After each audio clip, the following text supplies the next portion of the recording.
Well, good morning, everybody.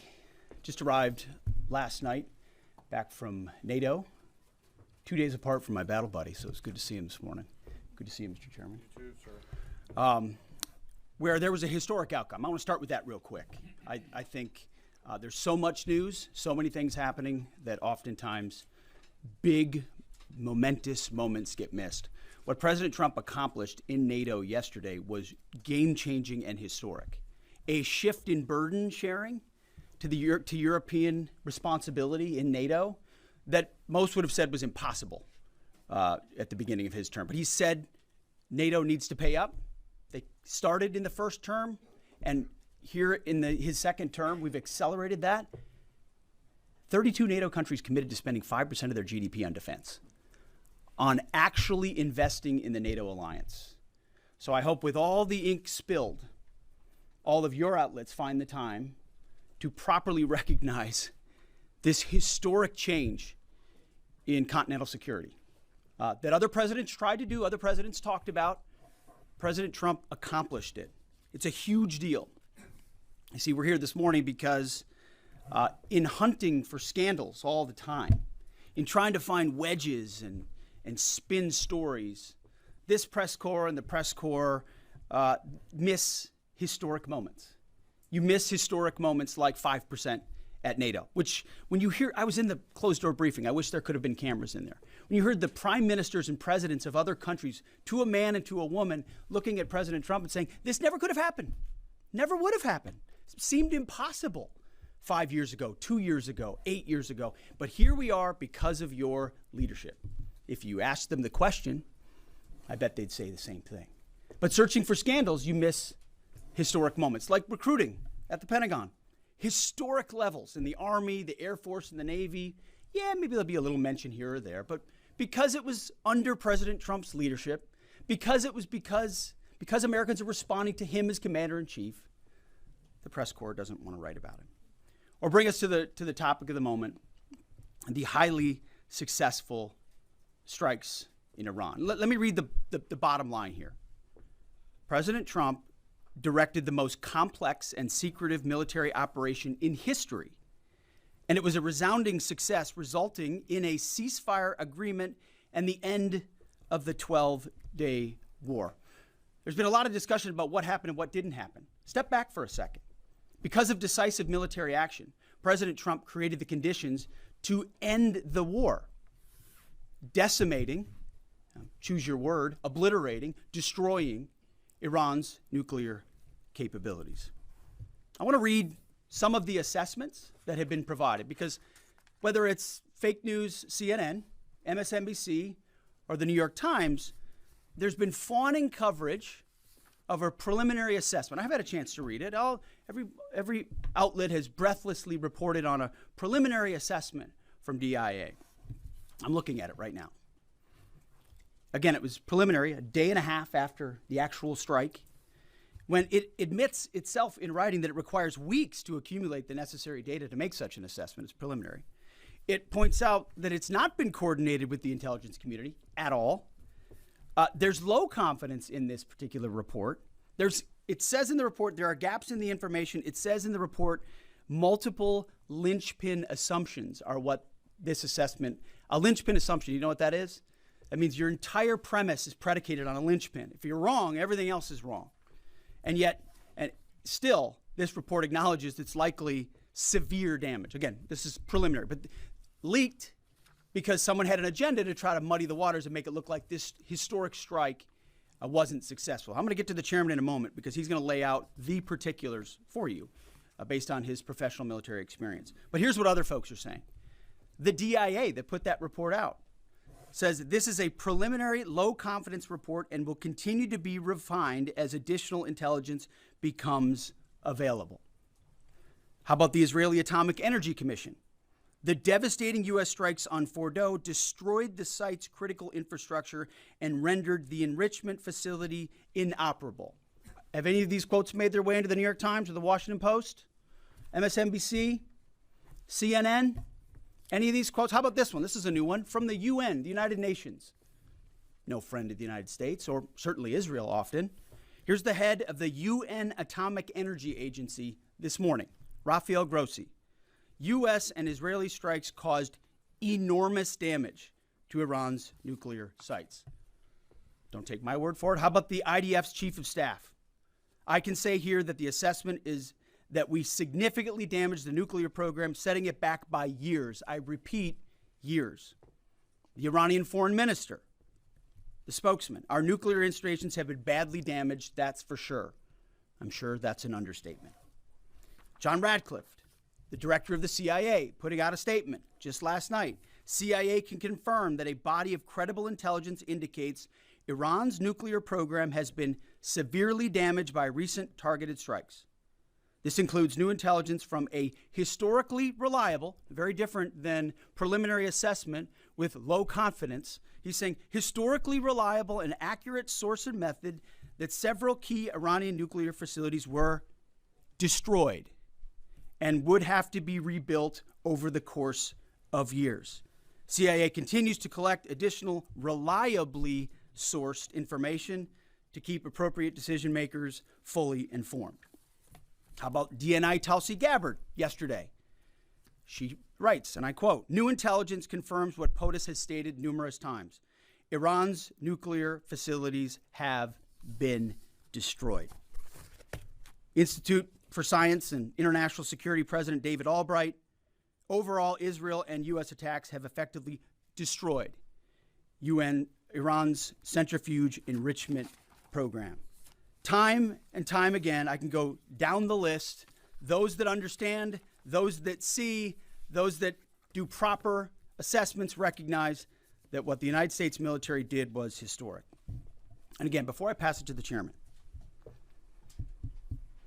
because you, and I mean specifically you, the press, specifically you, the press corps, because you cheer against Trump so hard, it's like in your DNA and in your blood to cheer against Trump, because you want him not to be successful so bad, you have to cheer against the efficacy of these strikes.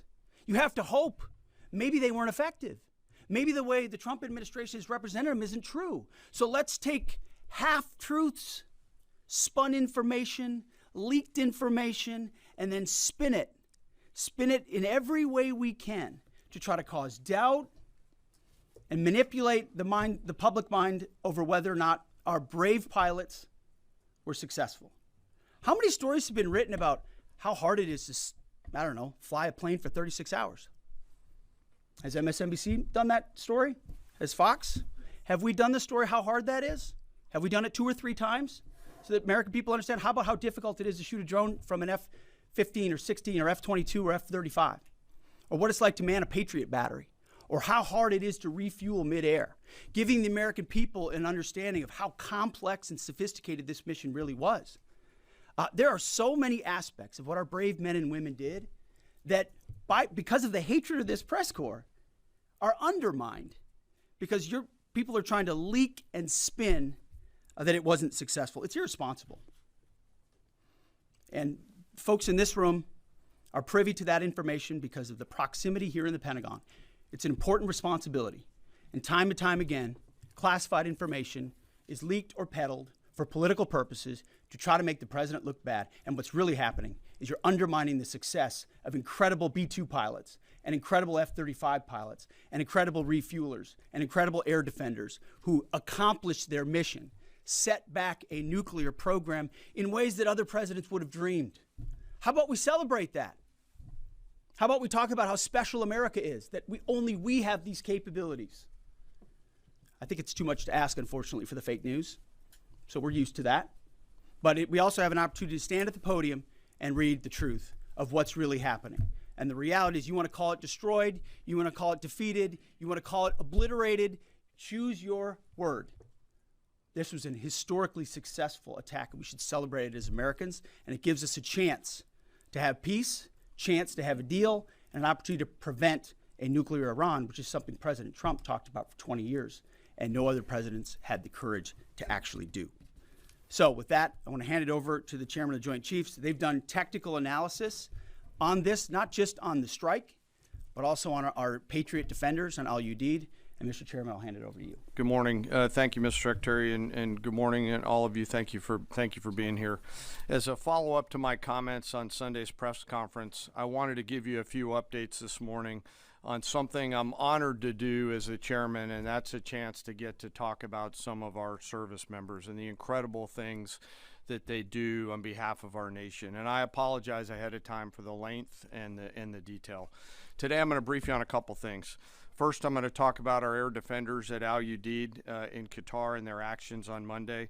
Then I'm going to walk you through a little bit about the academics that went into the attack against Fordo, the massive ordnance penetrator weapon, and we're going to show a video that highlights the effects that weapon has. Of course, nobody was down inside the target, so we don't have video from the target.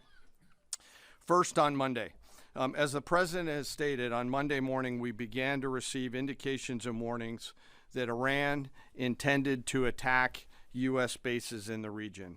That morning, building on the work that CENTCOM Commander Eric Kurilla had done, and on the orders of the President, at Al Udeid Air Base in Qatar and around the region, we assumed a minimum force posture. Most folks had moved off the base to extend the security perimeter out away from what we assessed might be a target zone, except for a very few Army soldiers at Al Udeid. At that point, only 2 Patriot batteries remained on base, roughly 44 American soldiers responsible for defending the entire base, to include CENTCOM's forward headquarters in the Middle East, an entire air base, and all the U.S. forces there. The oldest soldier was a 28-year-old captain. The youngest was a 21-year-old private who'd been in the military for less than 2 years. So let's put ourselves out there for a second. Imagine you're that young first lieutenant, you're 25 or 26 years old, and you've been assigned as the tactical director inside the command and control element. You, at that age, are the sole person responsible to defend this base. Listening next to you is your early warning operator whose job is to notify you of imminent attack. There's 5 people inside a vehicle and 5 people outside of a vehicle around these, a total of, as I said, 44. By the way, you've sat in the Middle East for years, deployed over and over again, extended multiple times, always being prepared, but unsure of when that particular day will come that you must execute your mission and not fail at doing it. In this case, these Patriot crews were deployed from Korea and Japan as part of our U.S. forces there to ensure that we had the most capable missiles in the CENTCOM area of responsibility. As the day continues, you start to hear more and more chatter in the information space about a pending attack. And as the sun starts to set in the west, you get orders from your higher headquarters to make sure that your missile batteries are pointed to the north. There are just a few other teammates. It's hot, you're getting nervous, and you expect an attack. Outside of those Patriot vehicles, your hot crew, which is 1 NCO and 4 additional soldiers, turns a key and relinquishes control of those missiles to that young lieutenant inside the vehicle, and you wait. You know that you're going to have approximately 2 minutes, 120 seconds to either succeed or fail. And then at approximately 12:30 p.m. on Monday, that's 7:30 p.m. in Qatar, as the sun sets in the west, Iran attacks. As the targets were detected, round after round of Patriot missiles are ejected from their canisters by an initial launch charge. Then the main solid rocket motor ignites. You can feel this in your body if you've ever been around a Patriot taking a shot. And round after round goes out and guides against those missiles coming inbound. We believe that this is the largest single Patriot engagement in U.S. military history. And we were joined in this engagement by the Qatari Patriot crews. I'm not going to tell you how many rounds were shot, but it was a bunch. because of classified purposes. And we're aware that there's reports of something getting through. What we do know is there was a lot of metal flying around. Between attacking missiles being hit by Patriots, boosters from attacking missiles being hit by Patriots, the Patriots themselves flying around, and the debris from those Patriots hitting the ground, there was a lot of metal flying around. And yet our U.S. air defenders had only seconds to make complex decisions with strategic impact.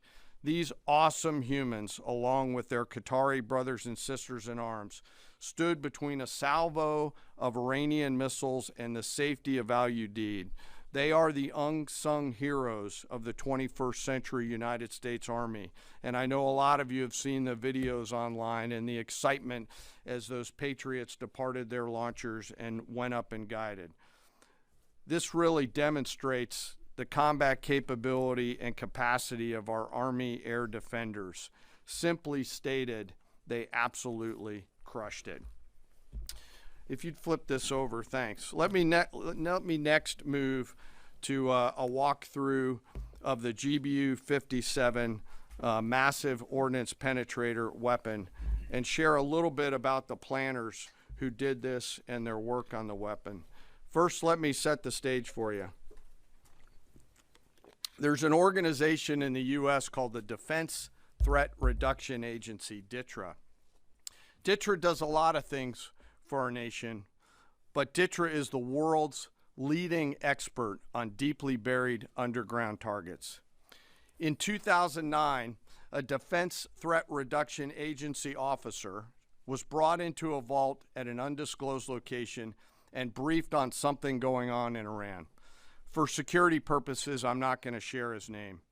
He was shown some photos and some highly classified intelligence of what looked like a major construction project in the mountains of Iran.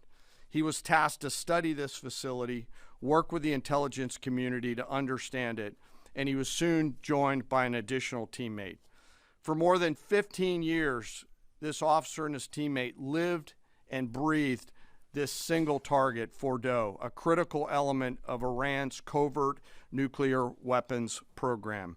He studied the geology. He watched the Iranians dig it out. He watched the construction, the weather, the discard material, the geology, the construction materials, where the materials came from. He looked at the vent shaft, the exhaust shaft, the electrical systems, the environmental control systems, every nook, every crater, every piece of equipment going in and every piece of equipment going out.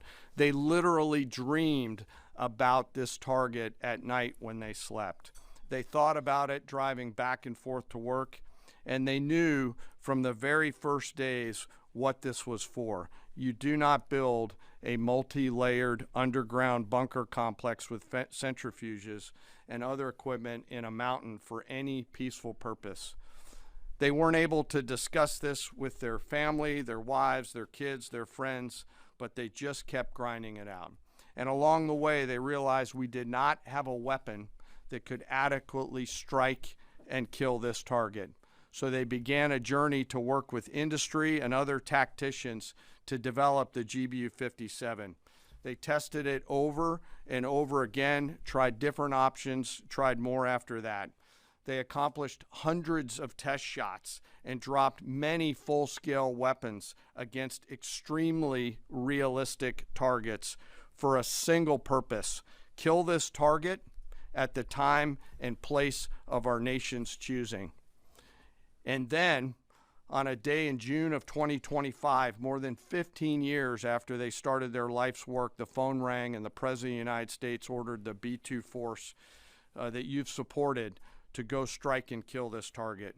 Yesterday, I had the incredible honor and privilege of spending time with these two Defense Threat Reduction Agency officers who've given so much.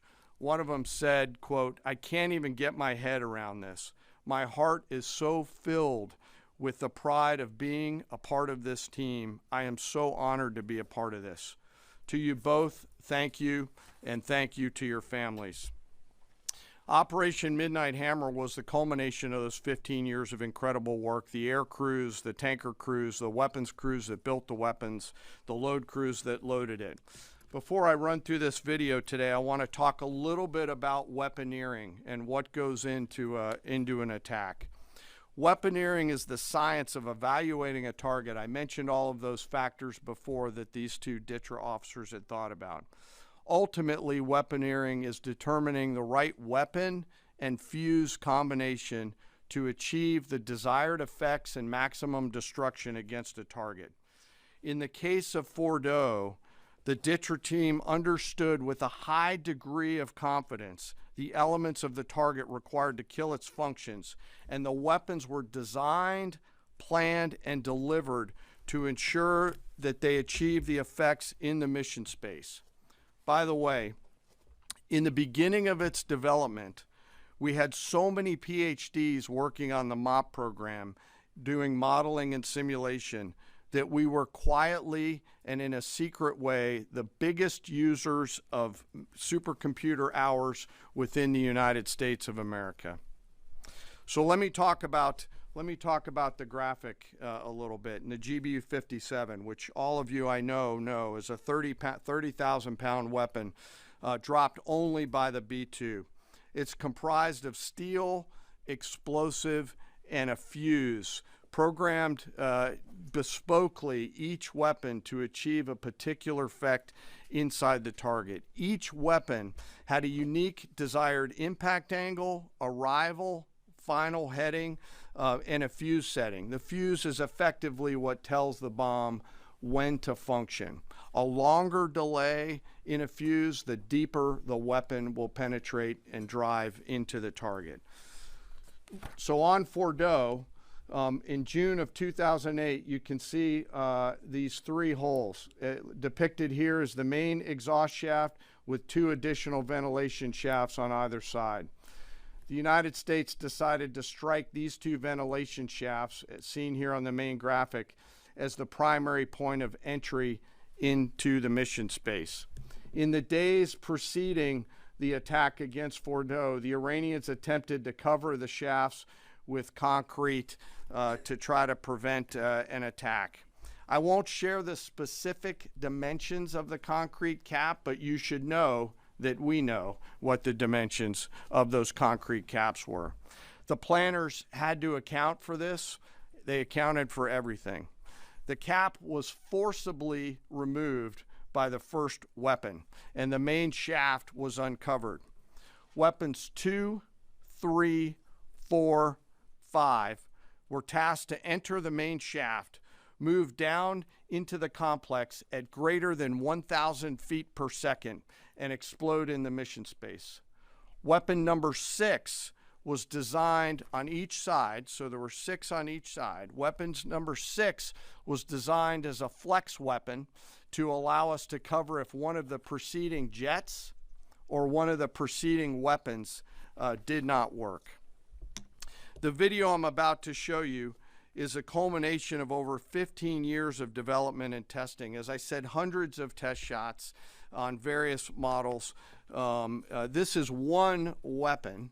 So if you take a view of this as 5 additionals, you'll get a sense of what this looks like.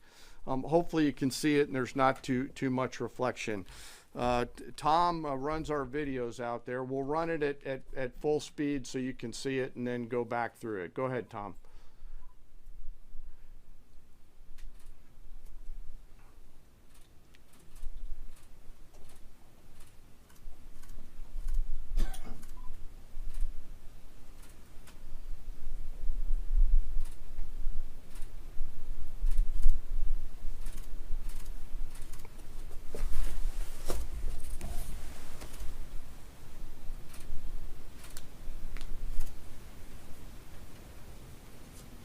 Keep it going for a minute. You'll see inside the mission space.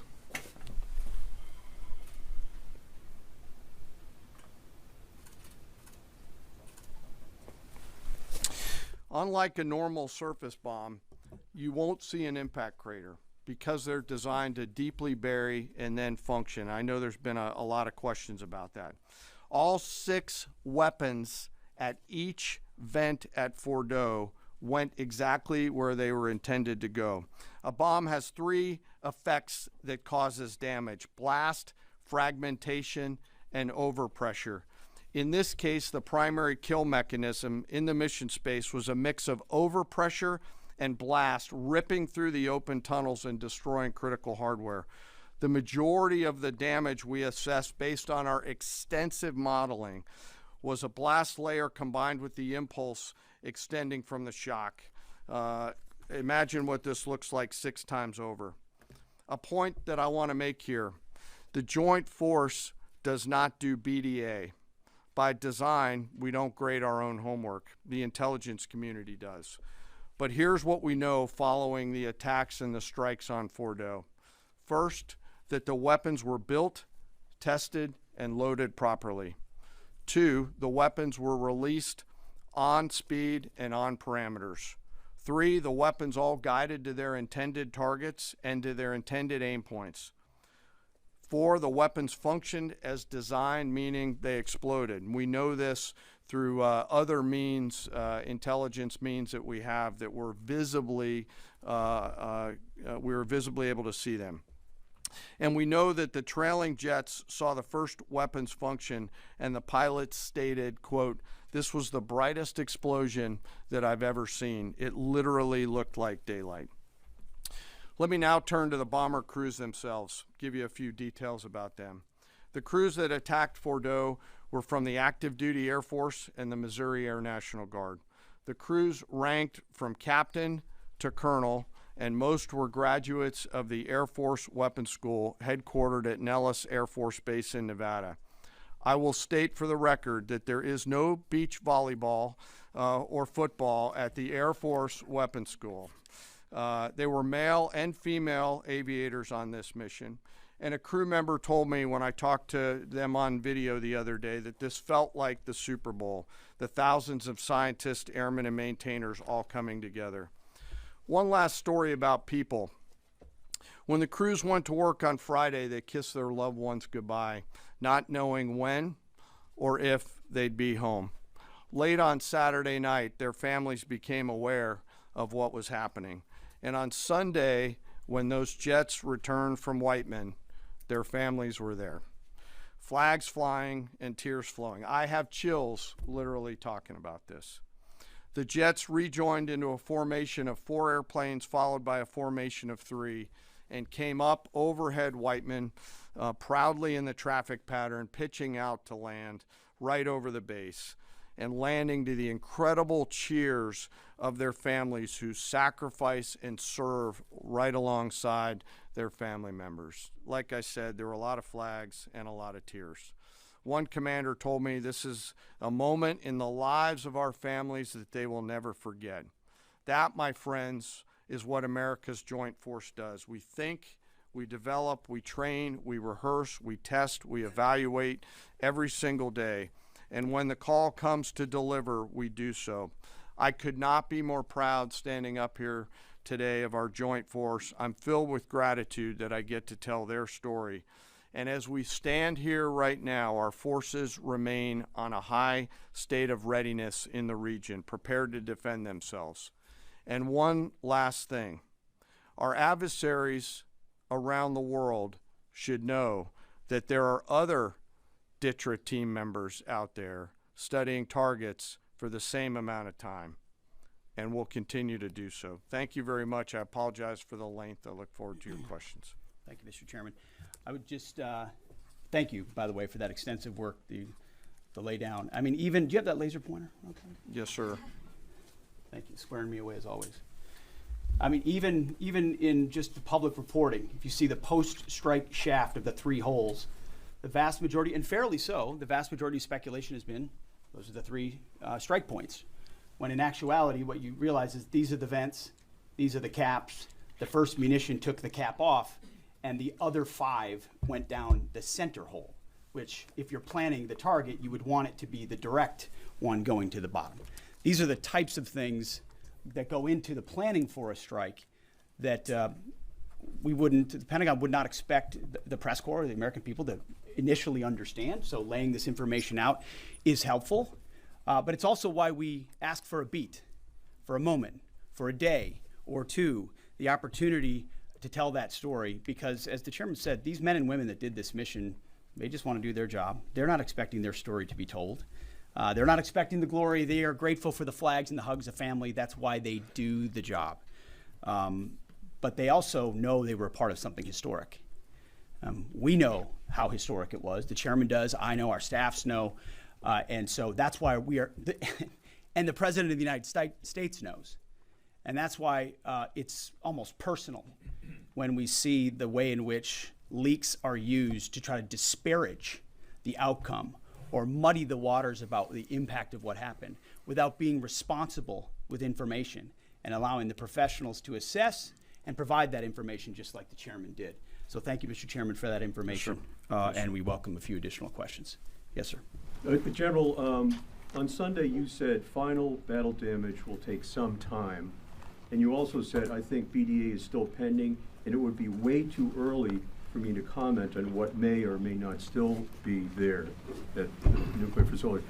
So that was just over 3 days ago. So what has changed? Would you use the term obliterated as well?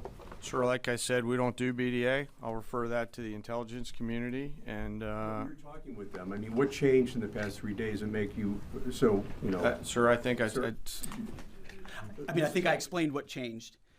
There was a great deal of irresponsible reporting based on leaks, preliminary information in low confidence. Again, when someone leaks something, they do it with an agenda. And when you leak a portion of an intelligence assessment, but just a little portion that makes it seem like maybe the strike wasn't effective, then you start a news cycle, whether it's the Washington Post or Fox News or CNN or MSNBC, you start a news cycle that starts to call into question the efficacy. No, that's why. So you bring the chairman here, who's not involved in politics. He didn't do politics. That's my lane to understand and translate and talk about those types of things. So I can use the word obliterated. He could use defeat, destroyed, assess, all of those things. But ultimately, we're here to clarify what these weapons are capable of, which anyone with, two eyes, some ears, and a brain can recognize that kind of firepower with that specificity at that location and others is going to have a devastating effect. So we all recognize there will be days and weeks ahead. That's why yesterday I said, if you want to know what's going on at Fort O, you better go there and get a big shovel, because no one's under there right now. No one's under there able to assess, and everyone's using reflections of what they see. And that's why the Israelis, the Iranians, the IAEA, the UN, to a man and to a woman who recognize the capability of this weapon system are acknowledging how destructive it's been. So that's what's changed. Just 3 or 4 days later, what changed? See, this is a point. This is how difficult it is to actually manage. You just watched a video of what this weapon is capable of. That's where we find our confidence, is in the skill of men and women and the capability of the systems they employed and the recognition so far in the reflections that it was a highly successful mission. Sure, I think you could, I'd say go out, the IC should be able to help you answer that question. They look at a variety, as the Secretary has alluded to, we look at a variety of things. I don't do that, they do. All different sources of intel, which I'd refer you to them to get clarity on the end state. So again, I go back to the IC, whether it's Director Radcliffe or ODNI Gabbard. I read the statements at the beginning. They're the ones aggregating the intelligence, and they're saying nuclear facilities were destroyed and would have to be rebuilt over a number of years. Facilities were destroyed. What do we got right here? Sir, you cited a body of credible intelligence to suggest the damage at Fort O and other places. What is that referring to, and when can we see it? I was reading from the CIA director's statement, which came out last night. CIA, again, they do the BDA, they do the assessment. CIA can confirm that a body of credible intelligence indicates, it also goes on to say, new intelligence from historically reliable and accurate sources and methods. Now, you can imagine, the CIA director is going to be very careful about how he articulates things of that sensitivity. Classified, secret, top secret, compartmentalized. He's going to know things that you're not going to know, that the press isn't going to know, and he's reflecting that the sources he's seeing are highly credible. And that's what he's basing it on. Don't you think we need to see that? Do you have a top secret clearance, sir? Eventually, okay. The American public wants to see it. Yes. Yeah, you. I wanted to ask briefly just. No, not you. Checkered shirt. Oh, so Mike Glenn with the Washington Times. Yes, sir. Thanks, sir. Anybody who's ever read a Battalion S2 report after a fight knows that it's usually, the initial report is usually wrong, sometimes grossly so. Has what happened in this incident caused y'all to sort of rethink the intelligence process, if the process itself doesn't require any more adjustment? Well, I can tell you what the chairman told me in the Situation Room and reminded us all, which is alongside what you just said, sir, is that the first reports are almost always wrong. They're almost always incomplete, right? Anything, whether it's a squad level operation or a strategic level operation, the initial reflections you get are coming at you at a high rate of speed from a lot of different sources. So your job is to step back and assess them. And that's why we're urging caution about premising entire stories on biased leaks to biased publications trying to make something look bad. How about we take a beat, recognize first the success of our warriors, hold them up, tell their stories, celebrate that, wave an American flag, be proud of what we accomplished. And in the meantime, I can assure you, the chairman and his staff, the intelligence community, our staff and others are doing all the assessments necessary to make sure that mission was indeed successful. Yes, right there. Sir, thank you, Mr. Secretary. Iran has recognized that their nuclear program was indeed severely damaged, but they also said that the U.S. strikes only strengthened their ability and their determination to complete their nuclear program. How do you respond to that, sir? Is that a provocation from Iran? Well, I would say Iran's going to have to say a lot of things right now in order to bolster their image, especially internally. You know, in the media, there's a lot of things they'll say for domestic consumption. But we're watching very closely what they do. Again, that's the intel community. Our job as the chairman, the chairman laid it out so beautifully. Our job is to be prepared. And how proud are you? How proud am I? I didn't know the full story of those men and women 15 years ago who've been pointing at that target. That makes me proud to be an American. That's an awesome story. I hope we can tell more aspects of that in an unclassified way in the future. That's a great thing to know. Our job is to be prepared when the commander-in-chief calls based on those assessments. So, of course, our IC, the Intelligence Committee, will keep watching what Iran does and pay attention to that. But the president has created the contours, the opportunity for a deal, for peace, in something that the world said was intractable, that wasn't possible. And we got that peace, that ceasefire, that option, because of strength, because of his willingness to use American military might that no one else on the planet can do with the kind of planners and operators that the chairman just laid out. Yes, sir. Right there. Yep. Me, sir? Just a quick question.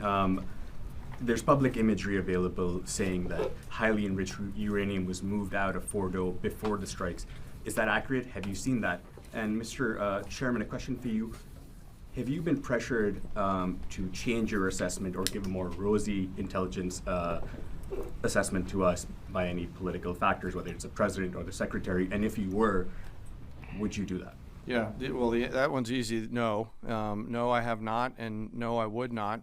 My job as the chairman is to offer a range of options to the president and the National Command Authority to deliver the risks associated with each of those, and then take the orders of the National Command Authority and go execute them. I've never been pressured by the president or the secretary to do anything other than tell them exactly what I'm thinking, and that's exactly what I've done. And the highly enriched uranium? There's nothing that I've seen that suggests that we didn't hit exactly what we wanted to hit in those locations. That's not the question, though. It's about highly enriched uranium. Do you have certainty that all the highly enriched uranium was inside the Fordo mountain, or some of it, because there were satellite photos that showed more than a dozen trucks there 2 days in advance? Are you certain none of that highly enriched uranium was moved? Of course, we're watching every single aspect, but Jennifer, you've been about the worst, the one who misrepresents the most intentionally. What the president says. I'm familiar. Report about the ventilation shafts on Saturday night, and in fact, I was the first to describe the B-2 bombers, the refueling, the entire mission with great accuracy. So I take issue with that. I appreciate you acknowledging that this was the first the most successful mission based on operational security that this department has done since you've been here, and I appreciate that. So we're looking at all aspects of intelligence and making sure we have a sense of what was where. So why not acknowledge the female pilots that also participated in this mission. The early messages that you sent out only congratulated the boys. So when I say something like our boys and bombers, see, this is the kind of thing the press does, right? Of course, the chairman mentioned a female bomber pilot. That's fantastic. She's fantastic. She's a hero. I want more female bomber pilots. I hope the men and women of our country sign up to do such brave and audacious things. But when you spin it as, because I say our boys and bombers as a common phrase, I'll keep saying things like that, whether they're men or women. I'm very proud of that female pilot, just like I'm very proud of those male pilots. And I don't care if it's a male or a female in that cockpit, and the American people don't care. But it's the obsession with race and gender in this department that's changed priorities. And we don't do that anymore. We don't play your little games. Yes, Do you right know there. for certain that the uranium was removed from the facility before the B-2 struck? So I'm not aware of any intelligence that I've reviewed that says things were not where they were supposed to be, moved or otherwise. Yes. Kelly Meyer with News Nation, and just off the top, want to say we're grateful for the service of these pilots and everybody that serves. I wanted to ask you, the CIA statement said, when possible, they will provide updates and information to the public for transparency, and I believe that's what we're looking for here. Do you commit to share the Defense Intelligence Agency report when it is ready, so the American people can understand more about the intelligence assessment? Well, actually, the report that was discussed, this preliminary report, was what's called a restrike report. So it comes to us to give us an assessment whether a target would need to be restruck, right? That's the reason why. So it's based on internal feedback loop that we're supposed to have access to. Unfortunately, someone took advantage of that. But whatever is supposed to be made public will be, but whatever has to stay sensitive. Sir, can I just jump in? You know, one of the things that I'm trying to do through this journey that we're on together, of course, transparency, but also the requirement to really protect these capabilities. I guess the time's up. So there's a balance in there, right?